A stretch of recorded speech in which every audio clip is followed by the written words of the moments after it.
Hey guys, good evening. तो अभी कुछ कंपनीज का अपडेट्स दे देता हूँ। कुछ 7-8 कंपनीज होगा लिस्ट में। तो सबसे पहले हम बात करते हैं स्टील पाइप्स एंड ट्यूब्स के बारे में। तो वहाँ आप देखोगे दो कंपनी है जो मैं ट्रैक करता हूँ, एक है एपीएल अपोलो और दूसरा है जेटीएल इंडस्ट्रीज। आज एपीएल अपोलो का रिजल्ट पूरा रिजल्ट आया, बट हमें तो इनका पता ही था कि लाइक एपीएल अपोलो का कोई सेल्स का वॉल्यूम का ग्रोथ नहीं है। तो आज जब उनका रिजल्ट आया तो उनका सेल्स भी कुछ 3% के आसपास घटा और पैट भी 2% घटा on a Y Y basis. तो nothing to talk about APL Apollo, एकदम फ्लैट हो गया है। दूसरे साइड अगर आप देखोगे, मैं एपीएल और जेटीएल को एक साथ क्यों बता रहा हूँ, बिकॉज जेटीएल में 76% का वॉल्यूम ग्रोथ आया है और उनका अगर आप देखोगे 65% का सेल्स आया हुआ है।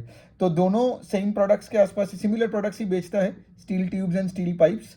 तो इसीलिए आज ऑफ कोर्स अगर ये दोनों नंबर मैं आपको सामने रख रहा हूँ और ये सब Q3 ओवर Q3 का नंबर है, एक का 0% का वॉल्यूम ग्रोथ और एक का है 76% का volume growth. So of course you know कि लाइक आज आज दोनों में से बेटर बेट कौन होता है। मतलब इन्वेस्टमेंट, मतलब वही रिकमेंडेशन की तरह मत लीजिए, मैं आपको तो बिजनेस का चीज़ें बता रहा हूँ। You can figure things out by yourself. दूसरा हम बात करेंगे अभी थोड़ा फाइनेंशियल्स का। I now talk about Equitas small finance bank and AU small finance bank. अब इक्विटस और एयू में एक चीज़ कॉमन है, आप देखोगे दोनों का large chunk of the book is fixed in rate. मतलब क्या, आज सोचो फॉर एग्जांपल कि आप जब किसी को लोन देते हो तो वेरिएबल रेट से लेंड कर सकते हो या फिर फिक्स्ड रेट से मतलब लेंड कर सकते हो। मतलब क्या, क्योंकि कल अगर आप देखोगे आपका जो बोरोइंग कॉस्ट है वो ऊपर नीचे होता रहेगा ना, बिकॉज इंटरेस्ट रेट्स जब चेंज होगा। सो आपको से फॉर एग्जांपल आपको डिपॉजिटर को जो रेट, जैसे पिछले 1-2 साल में आप क्या देख रहे हो कि डिपॉजिट रीप्राइसिंग हुआ है और इंटरेस्ट रेट्स बढ़ा है। तो सबका क्या हुआ, सबको यहाँ पे अपने अपने डिपॉजिटर्स को ज़्यादा रेट देना पड़ा इन टर्म्स ऑफ से योर टर्म डिपॉजिट्स, है ना। सो बेसिकली क्या है, अगर आप देखोगे अगर आपका फिक्स रेट का बुक है और यहाँ पे आपका डिपॉजिट का रेट बढ़ रहा है तो आपका मार्जिन कॉन्ट्रैक्शन होगा, राइट। तो इक्विटा स्मॉल फाइनेंस बैंक का अगर आप देखोगे कुछ around 80% of the book is fixed और एयू स्मॉल फाइनेंस बैंक का अगर आप देखोगे 62 to 63% of the book is fixed. तो इसीलिए क्या हुआ, in a rising interest rate scenario दोनों का मार्जिन कंप्रेशन हुआ। तो ऑल दो आज अगर मैं इक्विटस का बात करूं, the loan book grew 32% Y Y. और अगर आप देखोगे उनका जो सारे सेगमेंट्स है, लाइक उनका जो स्मॉल बिजनेस का जो सेगमेंट है, व्हील्स मतलब जो जो व्हीकल फाइनेंस का जो सेगमेंट है, अफोर्डेबल है, सॉरी अफोर्डेबल हाउसिंग का जो स्पेस है, माइक्रो फाइनेंस का जो स्पेस है, ये है इक्विटस का जो 4 मेन स्पेस। ये चारों स्पेस बहुत अच्छा किया है, इनका डिसबर्सल भी अच्छा है, एडवांसेस भी ग्रोथ बहुत अच्छा है। लेकिन इक्विटस का क्या हुआ, प्रॉफिटेबिलिटी मैट्रिक्स में अफेक्ट हुआ। एज आई टोल्ड यू, उनका एयूएम ग्रू 32%, बट इक्विटस का I think PAT profit after tax grew only I think 15-17% के आसपास। क्यों, ये जो मार्जिन कॉन्ट्रैक्शन हुआ है इसका निम निम घट गया, बिकॉज इक्विटस का अगर आप देखोगे निम वॉज अराउंड 9% 3 क्वार्टर पहले, लेकिन अभी उनका निम है 8.2% because of the deposit repricing and because they have 80% of the loan book as fixed. तो क्या हुआ, वो जो राइजिंग जो इंटरेस्ट रेट है वो पास ऑन नहीं कर पाया। एयू का एग्जैक्टली सेम स्टोरी है। और जब आप देखोगे ऐसे सिचुएशन में जब आपका प्रॉफिटेबिलिटी और निम घटता है तो आपका आरओई का नंबर भी घट जाता है। तो अगर मैं इक्विटस का भी एक बार फिर से आरओई का नंबर बता दूं, that number has come down to less than 15%। और एयू का तो number has come down to 13% ROE. और एयू का एक और बात है कि Equitas I like more than AU, because एक तो इक्विटस का pace of loan growth is 32%, AU ने ग्रो किया अपने लोन बुक को 20% से। और अगर आप दूसरे एंगल से देखोगे, इनका मैनेजमेंट बोलता था कि 25% से ग्रो करेगा, लेकिन किया कितना, 20%।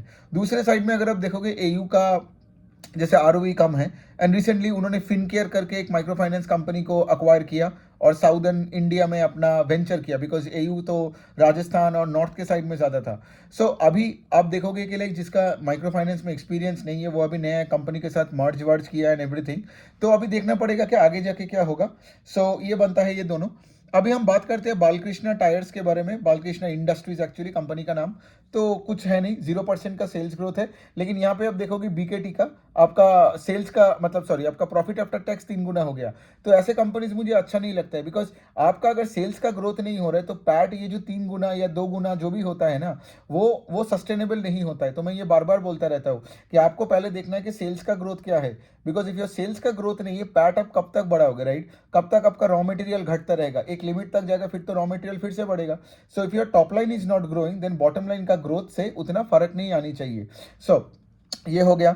अब हम बात करते हैं एलटी फूड्स का, जो आप देखोगे कि ये जो बासमती चावल बेचता है, इंडिया में दावत का ब्रांड है और यूएस में आई गेस रॉयल करके एक ब्रांड है। मेजोरिटी इनका एक्सपोर्ट से आता है और फिर इंडिया भी मार्केट है, मिडिल ईस्ट है, US. I think US contributes to 40% of LT Foods का टॉप लाइन। तो अभी आप देखोगे इनका सेल्स का ग्रोथ इज ओनली 8%, ठीक है। अब पॉइंट है कि ये कोई भी कंपनी का मैंने कॉन कॉल नहीं सुना या पढ़ा, ठीक है। जब इसका पीपीटी आता है मैं पढ़ता हूँ, इनसाइट्स निकाल के आपको देता हूँ। जब कॉन कॉल पढ़ूंगा तो सबका अलग अलग करके वर्कशॉप बना के दूंगा, है ना, तो वही तो रूल है। तो अभी आज है सिर्फ अपडेट। तो 8% का सेल्स का growth is not a great number, but यहां भी आप देखोगे बालकृष्ण इंडस्ट्रीज की तरह है, इनका प्रॉफिट आफ्टर टैक्स ग्रू 50%। इसका एक रीजन है, बिकॉज क्या बोला कि ये एक्सपोर्ट बिजनेसेस है। पिछले साल में आप देखोगे सबका फ्रेट चार्जेस वर इमेंसली हाई। फ्रेट मतलब जब आपको माल लेट्स से इंडिया से मिडिल ईस्ट में भेजना है तो आपको जहाज से लेना पड़ता है, राइट, जहाज में जाता है या वॉट एवर इट इज, तो उसमें एक फ्रेट चार्ज होता है। कोविड के बाद जब सप्लाई चेन बिगड़ गया था तो सारे फ्रेट चार्जेस बढ़ गया था। सो दिस ईयर में आप क्या है, freight charges are coming back to pre Covid levels. तो फ्रेट चार्जेस जब घट गया तो आप देख रहे हो कि आपका एक्सपेंसेस कम हो गए and suddenly your PAT got a boost. But just like Balkrishna Industries, आप देखोगे एलटी फूड्स का टॉप लाइन इज ओनली 8% का ग्रोथ। तो basically if you are growing in single digits ना, आपका पी का एक्सपेंशन होना डिफिकल्ट है। जो एलटी फूड्स में आपको लगेगा कि लाइक 10-15 पी में मिल रहा है, सस्ता है, उठा लो, लेकिन they need to grow because पिछले 2-3 क्वार्टर में on a Y basis they grew between 10 and 15%।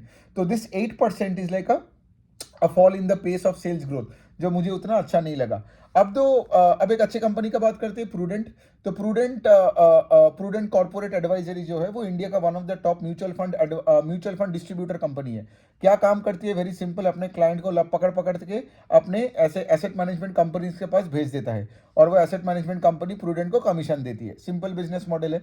तो प्रूडेंट का अगर आप देखोगे वाई लेवल पे इनका एयूएम 42% से बढ़ा। अब एयूएम प्रूडेंट का खुद नहीं होता है, वो एएमसी का होता है, लेकिन प्रूडेंट का क्लाइंट मतलब जब वो एएमसी को भेजता है और फिर जो बेस बढ़ता है वो ऑफ कोर्स एयूएम के एंगल से देखा जाएगा ना।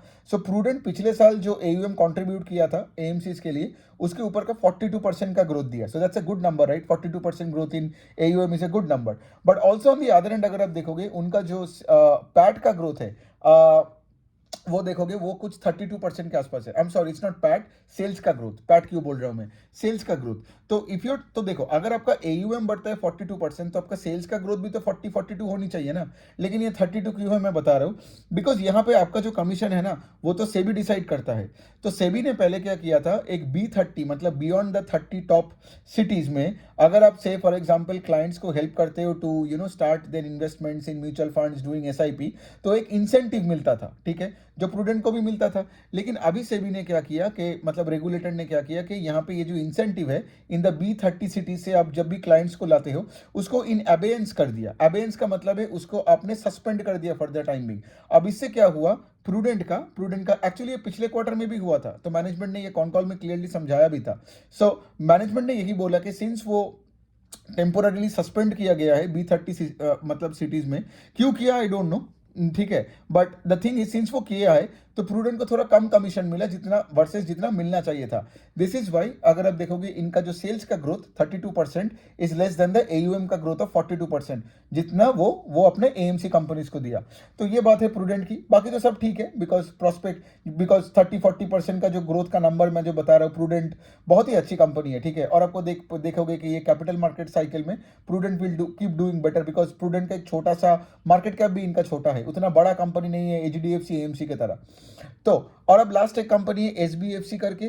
तो एसबीएफसी क्या करता है, वो एक 5 साल 6 साल पुरानी कंपनी है, बहुत बहुत ही नया न्यू बॉर्न बेबी बोल सकते हो आप। और ये एक सिक्योर्ड एमएसएमई लेंडर है, ठीक है। और ये उनको ही लेंड करते हैं और इनका टिकट साइज होता है 5 से 30 लाख के बीच में टू द स्मॉल एमएसएमईज, क्योंकि बड़े एमएसएमई को टारगेट नहीं कर सकते हैं। वाई, बिकॉज बड़े एमएसएमई अगर किसी को आप 1-1.5 करोड़ दोगे या 5 करोड़ 10 करोड़ 20 करोड़ दोगे, वहां पे बैंक्स के साथ आपका कंपटीशन है और वहां पे जितना कंपटीशन उतना आपको कम यील्ड पे देना पड़ेगा।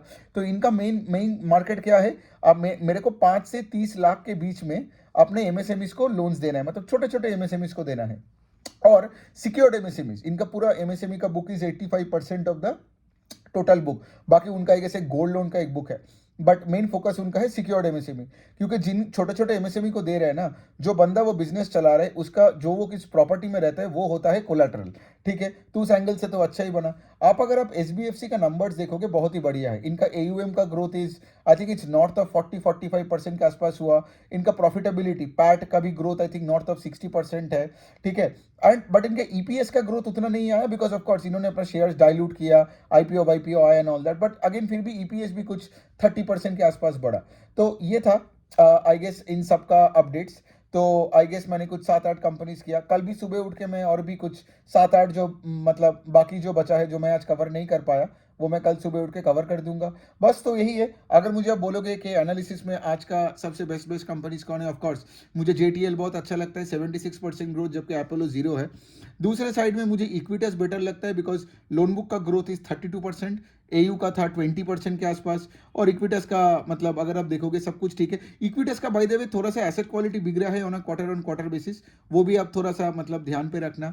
अब बालकृष्णा और एलटी फूड्स का ज़्यादा कुछ बोलना नहीं है क्योंकि सेल्स ग्रोथ नहीं है, और यहाँ पे मुझे प्रूडेंट अच्छा लगता है, 42% का उनका एयूएम का ग्रोथ है, and of course SBFC. But be careful with SBFC kind of a business. इसको ट्रैक करके अगर आप ले भी रहे हो तो छोटे छोटे एलोकेशन करके बढ़ाओ, ट्रैक करो, बिकॉज बहुत ही नया एक कंपनी है। एनी विच वे कोई रिकमेंडेशन तो है नहीं।